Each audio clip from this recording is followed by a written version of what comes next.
that when we let a new group of people into a particular role, they're going to transform that role as well. You know, when we started having gay rabbis, women rabbis, egalitarianism, women in leadership in general, we didn't expect that nothing would happen to change in our communities. And the message could be like, welcome to the old house, please don't touch anything. Sort of the message some people get. Or it could be, welcome to the old house, we expect you to renovate it. Which is still, I think, not where I'd like us to be. I'd like us to be at a place of like, hi, I haven't seen you in this giant tent before. Here's how I got here. What's your story?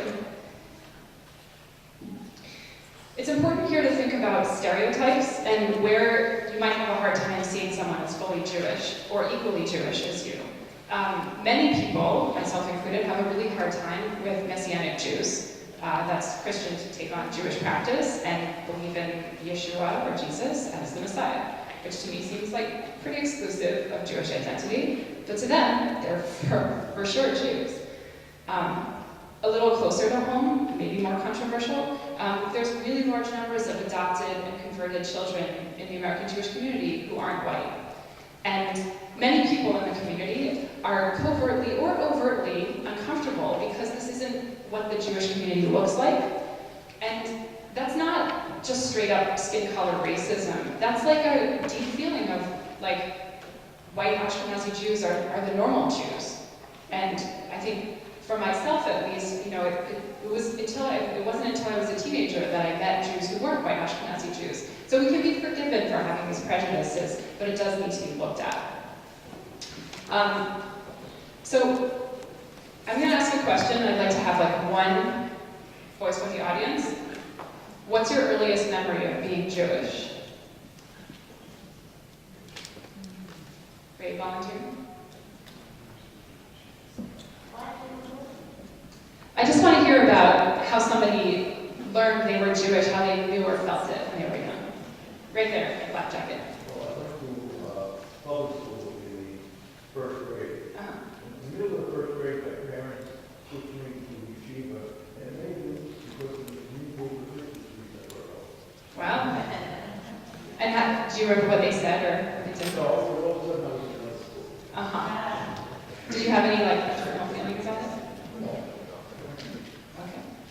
So, what I was hoping to elicit but didn't happen, it's a great story, is that people believe they are what they feel they are.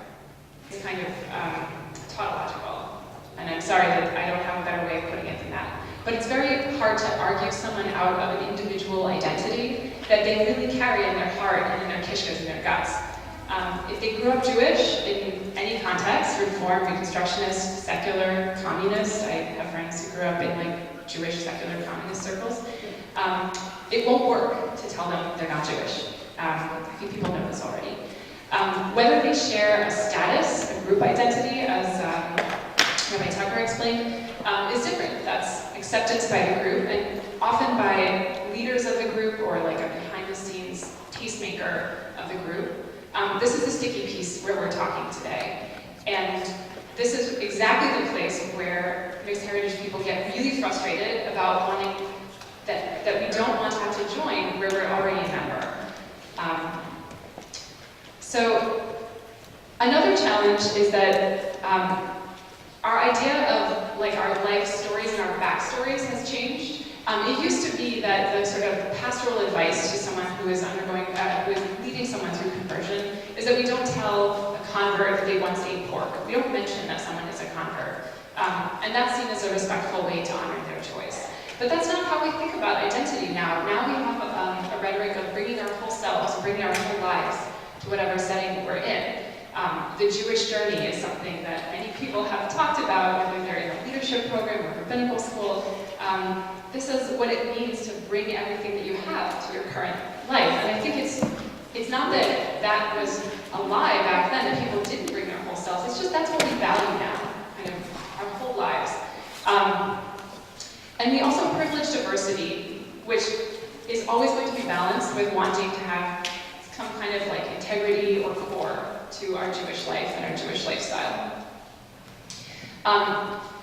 So related to identity, have ritual, and I would say that identity is about personal feelings and a group consensus of some kind, but the ritual is a way to shape or smooth that identity, to kind of take the uneven landscape of all somebody's feelings and smooth it out a bit.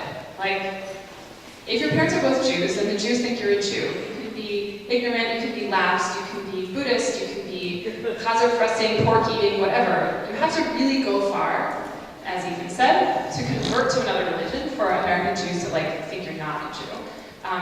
And if you have no Jewish parentage, you feel as connected to God as you want. You love the Jewish people, you love Torah, you observe mitzvot, but very few people think you're Jewish until you go see a beis din and dunk in a mikveh. So I think that it would be very simple if there was a pluralistic solution verdict on this angle, in order to kind of take everybody who might be a little bit complicated and kind of throw them in the mikveh and we're done. But rituals create structure where feelings are complicated, but people have feelings about rituals. We can't control those feelings, even with best pastoral care. And what usually happens is that even if we're trying to be really kind about somebody not being Jewish, or not being technically Jewish, or not being halakhically Jewish, and we really like you, just go on the mikveh here, the discomfort shows through. It shows through the veneer. And there's not a way to go around that unless we go through it and deal with the discomfort. So what's that discomfort? I ran a day-long conference for mixed heritage Jews a couple years ago, and it was great to see just how many people had this outsider feeling. And I realized lots of people who are halakhically Jewish have this feeling as well. And this is where I'll talk a bit about my own mixed heritage history. I've always been halakhically Jewish, and that didn't prevent me from feeling like I was a totally inadequate and unpromising type of Jew. People told me, you're just Jewish, when I talked about my family, and it had the effect of making me feel that my father's culture and his very being were unwanted and should be hidden or not talked about. Some of the discomfort that people have comes from the rabbinic era. There's a distaste for forbidden mixtures. We don't have milk and meat together. We don't put linen and wool in the same thing. And there's just kind of a Jew and Gentile, they don't go together. Another piece of discomfort for me is that when people ask me to judge my parents' choice to have me, is an invalidation of someone's very being. It's important not to force people to second-guess their parents' choices, especially the choice to give birth to them and to raise them. And this is what we call kibbud avim, honoring your parents. It's also important for people whose parents taught them the halacha, or who are the embodiments of it for them, to also honor their parents through this. So, I would like to see a different way of looking at intermarriage come out of today for some people.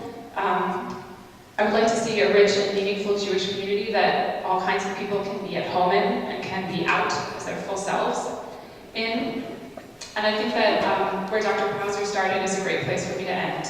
Principled humility, I might be wrong, and enjoying discomfort and the learning that can